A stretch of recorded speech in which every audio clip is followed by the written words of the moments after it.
रामायण का प्रचार नहीं कर रहे या रामायण को हम तो नहीं बांट रहे। क्यों नहीं कर रहे? क्योंकि तुम्हें रामायण का प्रचार करने की आज्ञा नहीं दी है तुम्हारे भगवान ने। प्रचार की जरूरत उनको पड़ती है जो नए नए मार्केट में उतरते हैं जो बरसों से गद्दी पे बैठे हैं ना, उनको प्रचार की कोई जरूरत नहीं है।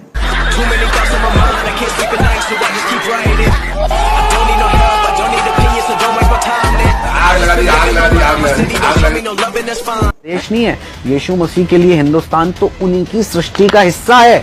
आप तो सिर्फ हिंदुत्व को और हिंदुस्तान को देख रहे हो, लेकिन हम पूरी पृथ्वी को देख रहे हैं। इस बात को याद रखना। इसलिए नई नई फसल और नई नई नस्ल बहुत आई है, बहुत गई, और हिंदू अपने दर पे खड़े हैं।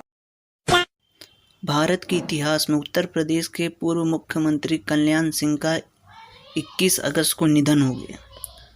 तो कई सारे मुल्ले लोग खुश भी होंगे और जश्न भी बना रहे होंगे, क्योंकि कल्याण सिंह जी ने एक सपना देखा था कि उन्हें राम मंदिर अपनी ज़िंदगी में बनते हुए देखना था, तो जो कि नरेंद्र मोदी जी ने तो पूरा कर ही दिया। लेकिन काफ़ी सारी चीज़ें हैं जो इन्होंने इंटरव्यू में बताई थी, तो आज श्री कल्याण सिंह जी का इंटरव्यू आज हम लोग देखेंगे। तो जो लोग नए हो चैनल को सब्सक्राइब करना, जो लोग पुराने हो तो वीडियो को शेयर करना, और हाँ, वीडियो को एंड तक देखना। और हाँ, जो इंटरव्यू वाला है वो थोड़ा सा दूसरे के मैंने उससे लिया है, तो कोई बात नहीं, थोड़ा मेहनत कर लेना, लेकिन वीडियो को एंड तक देखना, क्योंकि लास्ट में एक ऐसी चीज़ है जो आप लोगों को हैरान कर देगी। तो चलिए आज का वीडियो प्रारंभ करते हैं। जय श्री राम।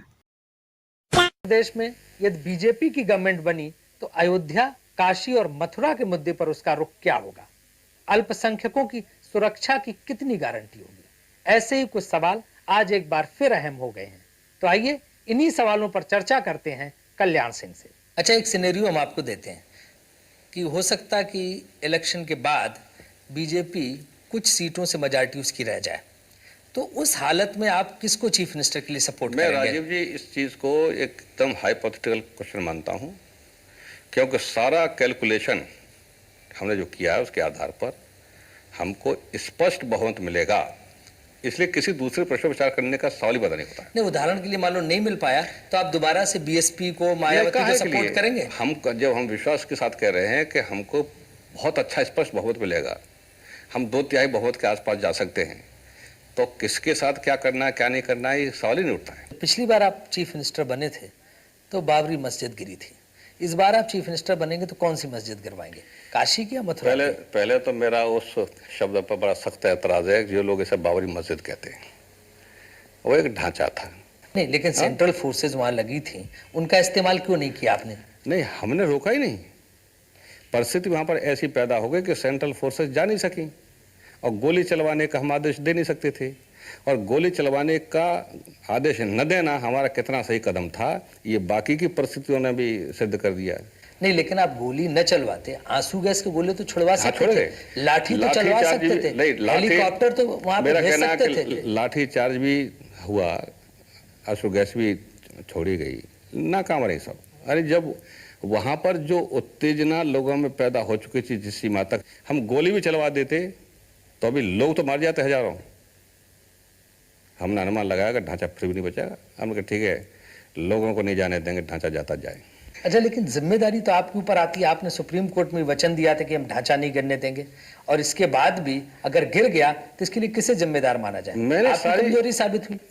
मैंने सारी जिम्मेदारी अपने पर ओढ़ ली और ढांचा चला गया, कीमत अदा कर दी। आई रिजाइंड। अभी और क्या कोई अब हमारी जान लेगा? दे दिया, छुट्टी पाई। आप कहते हैं कि आपने बहुत बड़ा खून खराबा बचा लिया। बचा लिया, लेकिन उसके बाद कितना खून खराबा हुआ? बंबई में दंगे हुए, पूरे देश में दंगे हुए, तमाम जगहों पे दंगे वहां पर हुए जहां पर भाजपा की सरकारें नहीं थी। जहां भाजपा की सरकार वहां नहीं हुए, और उत्तर प्रदेश में दंगा तब प्रारंभ हुआ जब केंद्र की सरकार से यह घोषणा हो गई कि उत्तर प्रदेश की सरकार भंग कर दी गई है।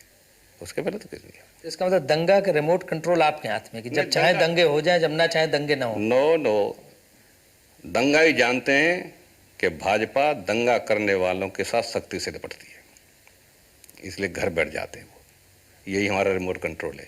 6 दिसंबर को कहते कि आप बिल्कुल चिंतित नहीं थे, आराम से अपनी छत पे बैठे मालिश करवा रहे थे।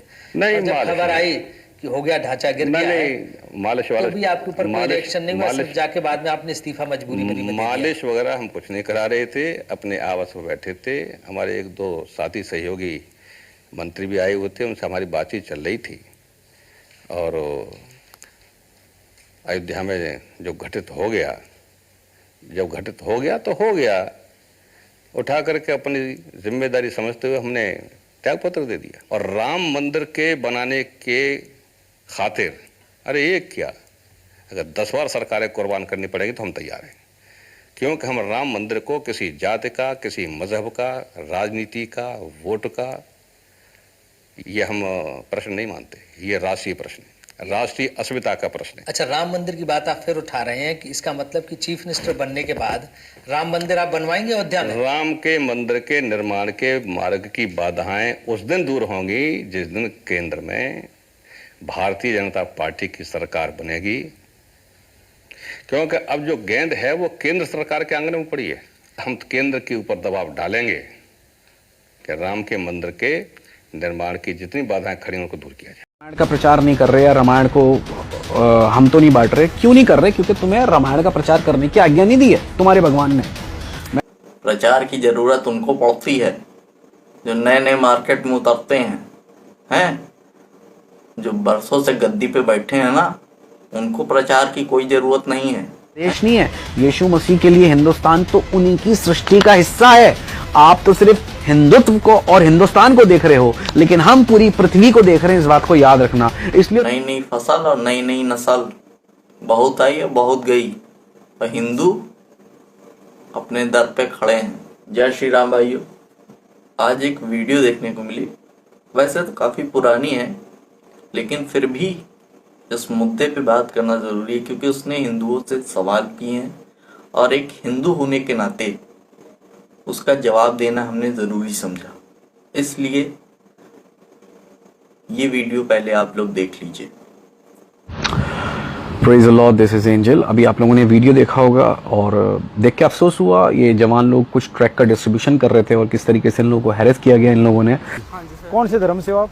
सर मैं क्रिश्चियनिटी से। क्रिश्चियन से। आपके पापा का नाम बताओ। सर सुलेमान। सुलेमान। सुलेमान कौन सी जाति के होते हैं? Sir Christian. क्रिश्चियन। कहाँ से हो आप? सर चंडीगढ़ से ही। चंडीगढ़ से। हाँ, आपके दादा का नाम क्या है?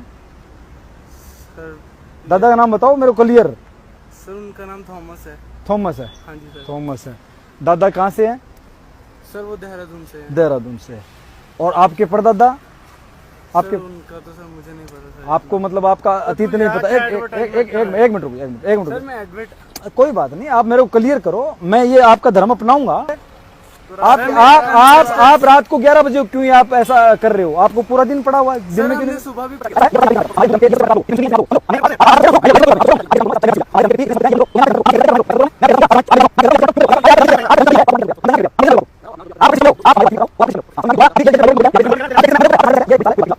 नहीं होने देंगे जब तक हमारे जैसे हिंदुत्व बैठे हैं। मैं अभी एसएचओ को फोन करके 2 मिनट में आपको अंदर करवा दूंगा। ये जो आप ये हमारे धर्म के खिलाफ हो रहा है। हमें नहीं चाहिए एक भी आदमी। और मेरे को पता है मात्र ये भी हिंदू है।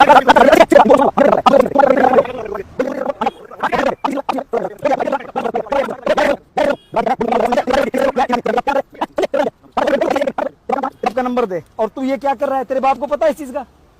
क्या कर रहा है तुम? अपने धर्म की इस्तेसी कर रहा है? एक मिनट।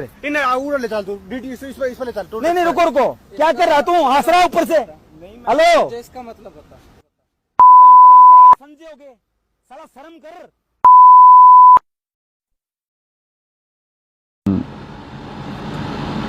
जो भी ये था, मुझे नाम नहीं पता, लेकिन कुछ कह रहा था कि क्या कहते हैं, चल मैं तेरा धर्म मान लूंगा, मुझे बता क्यों, कैसे बेटर है, क्या है, जो भी है।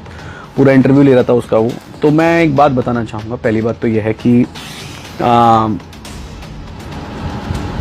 इसमें कोई शक की बात नहीं है कि सिर्फ क्रिश्चियन कम्युनिटी एक ऐसी कम्युनिटी है पूरी दुनिया में जो केवल जब मेजॉरिटी में रहती है तो माइनॉरिटी को प्यार से रखना जानती है। एक बंदा था जो क्रिश्चियन धर्म के प्रचार पे निकला हुआ था रात में। तो हमारे कुछ हिंदू भाइयों ने पूछा कि भाई क्या चल रहा है, क्यों हिंदुओं को बहका रहे हो हैं? तो भैया ये हमारे जो एंजल साहब हैं इनको बात बुरी लग गई। कह रहे हैं कि हैरस कर रहे हैं ये हमारे हिंदू भाई। अगर किसी को अगर पूछ लेते हैं कि हमारे भाइयों को तुम दूसरा धर्म अपनाने के लिए बात कर रहे हो कि भैया तुम ये वाले धर्म को छोड़ के हमारे धर्म को अपनाओ, इसमें ज़्यादा मज़ा है, हैं? और ये वाला तुम्हारा धर्म फालतू है, हैं? जब उसकी हमारे धर्म की बुराई करोगे तभी तो अगला समझेगा कि तुम्हारा धर्म अच्छा है। मतलब इनके धर्म में दूसरे धर्म की बुराई करके अपने धर्म को अच्छा बताना, ये बहुत सही काम कर रहे हैं। लेकिन अगर हमारे हिंदू भाइयों ने पूछा कि भैया क्यों ऐसा कर रहे हो,